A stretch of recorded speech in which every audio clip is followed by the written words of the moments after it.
Sunday, everyone. For everyone watching, it's a beautiful day outside. It's just me, again, because Peyton's off having fun in Florida. It's okay. I'm not jealous or anything.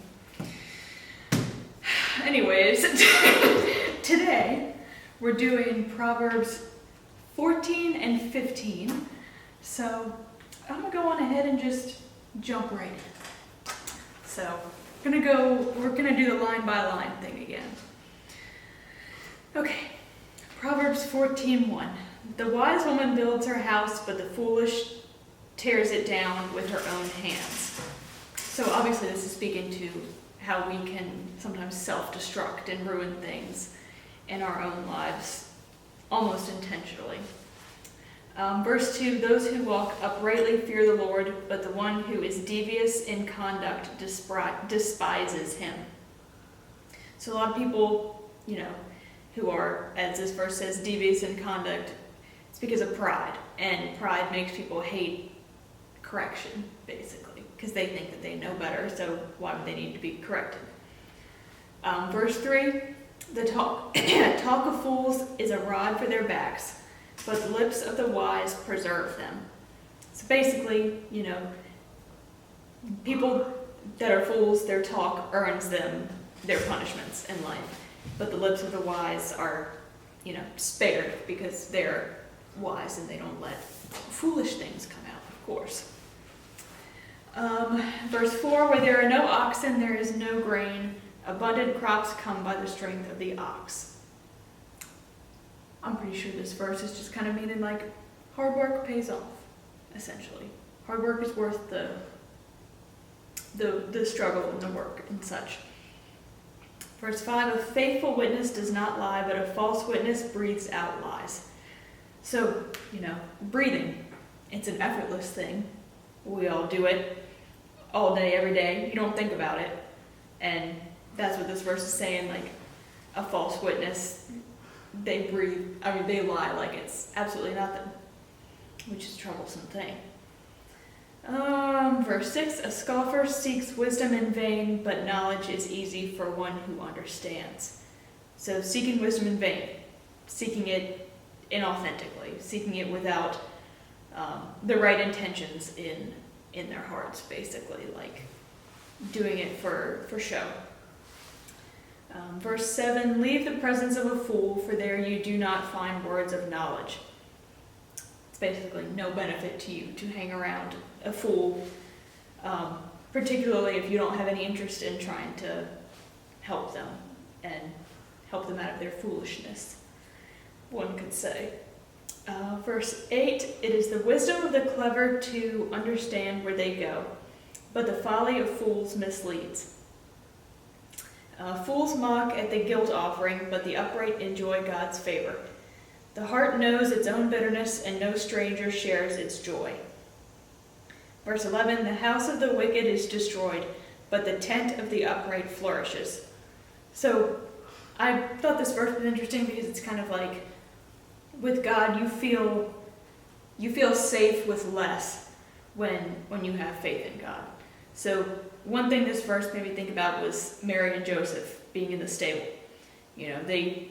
They would rather have had the nice delivery suite without, farm animals and probably poop and stuff all around them. But that wasn't the circumstances they were afforded, but because, the presence of God was there and, they were giving birth to our Savior, they had some peace of mind. So that's the kind of thing that'll happen. Like, we see all these people in Hollywood and stuff, and they have everything they could ever want, but they're not happy. But then you see people out on the street that don't hardly have anything, and they're the happiest people you know. So yeah. Verse 12, there is a way that seems right to a person, but its end is the way to death. So kind of the same theme as a lot of the Proverbs, like don't trust your own understanding. Lean not on your own understanding, because it will not get you anywhere. Verse 13, even in laughter the heart is sad, and the end of joy is grief. Verse 14, the perverse get what their ways deserve, and the good, what their deeds deserve. So something I thought was interesting about this verse is that other translations use the word backslider instead of perverse. So, you could say the backsliders get what their ways deserve. So the people that, stray kind of get what's coming to them. But it's also kind of saying like you reap what you sow, which is interesting. The simple believe everything, but the clever consider their steps. So gullibility. If you're really gullible, you'll fall for anything because you have a lack of wisdom and discernment. The wise are cautious and turn away from evil, but the fool throws off restraint and is careless. One who is quick-tempered acts foolishly, and the schemer is hated. The simple are adorned with folly, but the clever are crowned with knowledge. So basically, with that one saying like everyone gets something out of their actions. It could be good or it could be bad. But yeah, you will experience the fruits of your labor somehow. Verse 19, the evil bow down before the good, the wicked at the gates of the righteous. Evil never wins. That's that one. The poor are disliked even by their neighbors, but the rich have many friends. But are they real friends, or are they just hanging around you for your money? Dun dun dun. 21. Those who despise their neighbors are sinners, but happy are those who are kind to the poor. Do they not err that plan evil? Those who plan good find loyalty and faithfulness. In all toil there is profit, but mere talk leads only to poverty. Which is, another way of saying you'll get what's coming to you, basically. The crown of the wise is their wisdom, but folly is the garland of fools. A truthful witness saves lives, but one who utters lies is a betrayer. In the fear of the Lord, one has strong confidence, and one's children will have refuge. So this kind of points back to the idea that we talked about a couple weeks ago, I think it was, that like your wisdom or your foolishness will impact a lot more than just you. Like it's a chain reaction throughout people in your life. The fear of the Lord is a fountain of life, so that one may avoid the snares of death. The glory of a king is a multitude of people. Without people, a prince is ruined. Whoever is slow to anger has great understanding, but one who has hasty temper exalts folly. Verse 30, a tranquil mind gives life to the flesh, but passion makes the bones rot. So this goes back to the contrasting between life and death. And basically it's saying that like hate will kill you from the inside out. If you have passion or obsession would probably be another word for it. That's just full of hatred. Like it'll eat you alive, basically, from the inside out. Verse 31, those who oppress the poor insult their maker, but those who are kind to the needy honor him. Again, it's kind of saying like we're all God's children, like we're all equal. Even the poor people on the street, like they're equal to us. They're just as important as us. Verse 32, the wicked are overthrown by their evil doing, but the righteous find a refuge in their integrity. Wisdom is at home in the mind of one who has understanding, but it is not known to the heart of fools. Righteousness exalts a nation, but sin is a reproach to any people. A servant who deals wisely has the king's favor, but his wrath falls on one who acts shamefully. So basically, summary of the last couple verses, your actions will demonstrate your beliefs. Like that'll be the fruits of your labor. That's how people will get to know you for your real character, let's say. So that takes us to the end of verse 14. Got anything to add? That was really good. That was a lot. That was a lot. I'm even more tired now. But we got chapter 15 now, which I don't think that's as long, but I don't have as much to add for chapter 15 because it's a little bit more self-explanatory. So we'll just jump right into that one. Okay, Proverbs 15:1. A soft answer turns away wrath, but a harsh word stirs up anger. Self-explanatory. Soft words keep anger at bay. The tongue of the wise dispenses knowledge, but the mouths of fools pour out folly. The eyes of the Lord are in every place, keeping watch on the evil and the good. I think something important about this verse is like, God sees it all. So like, why do we, as people, have that sense to just hide from him? You know, like if we do stumble into some evil behavior, which hopefully we're not, but if it happens, like why do we feel the need to hide? Because he's seen it all. He will forgive you for it if you ask for it. But we be hiding because we're chickens, basically. Verse 4, a gentle tongue is a tree of life, but perverseness in it breaks the spirit. This reminded me of the verse that says like a little yeast leavens the whole batch or the whole dough. Because, okay, I'll read it again. A gentle tongue is a tree of life, but perverseness in it breaks the spirit.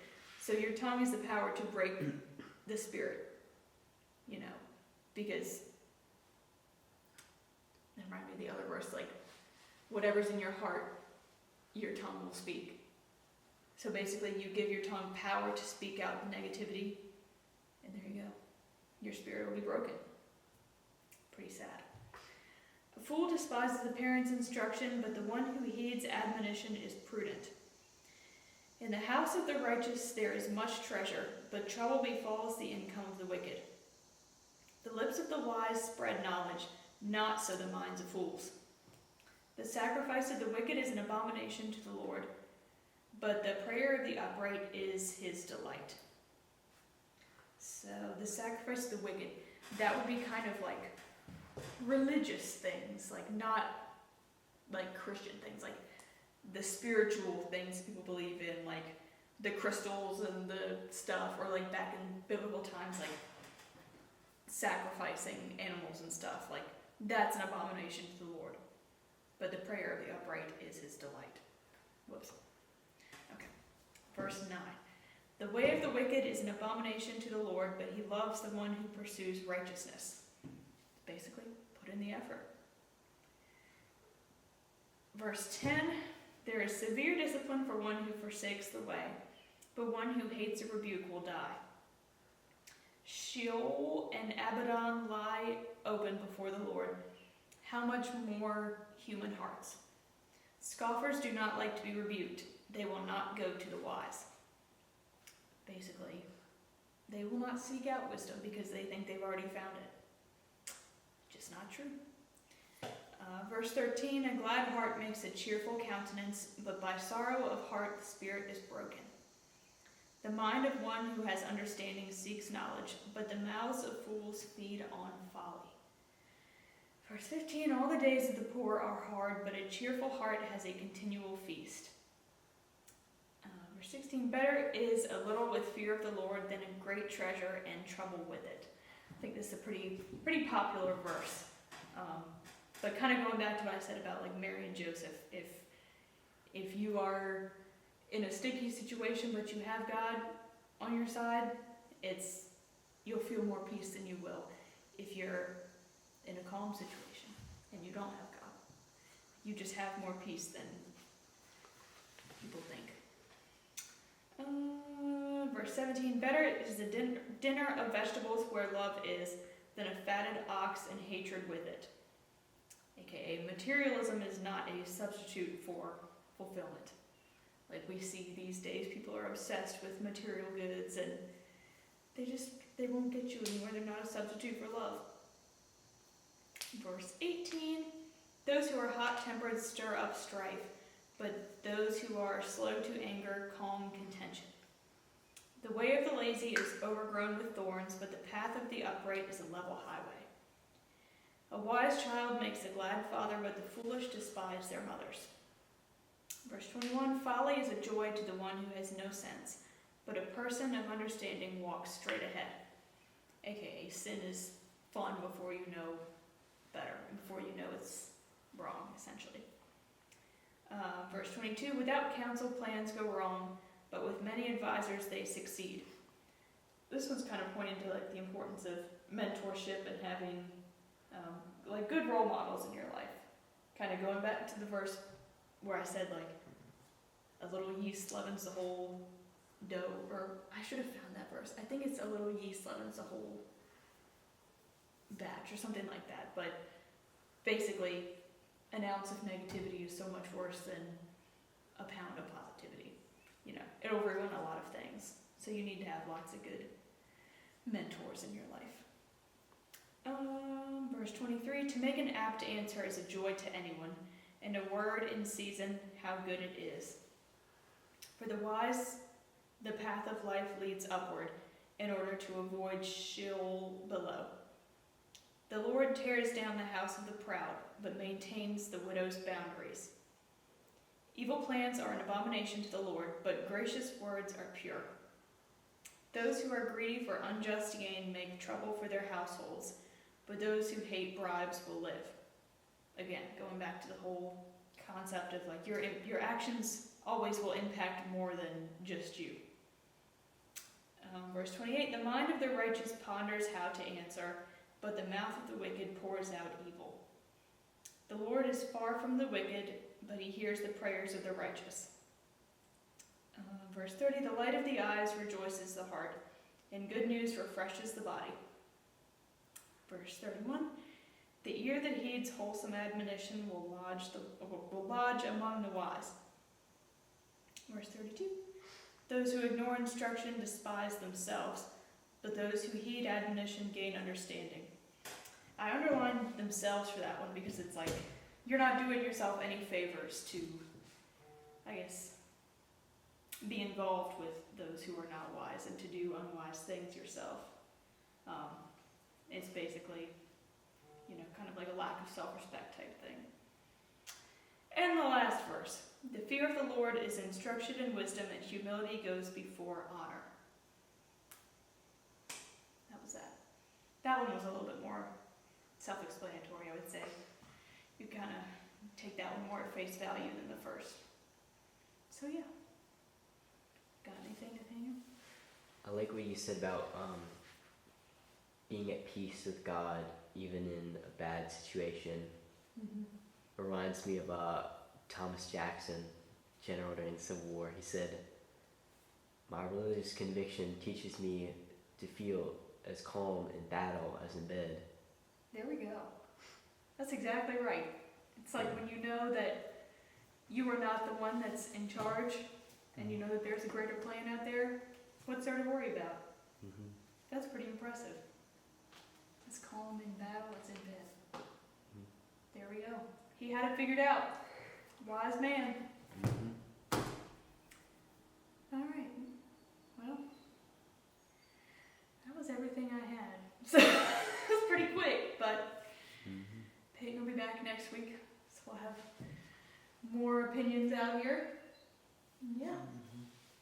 All right. Thank you all. Goodbye.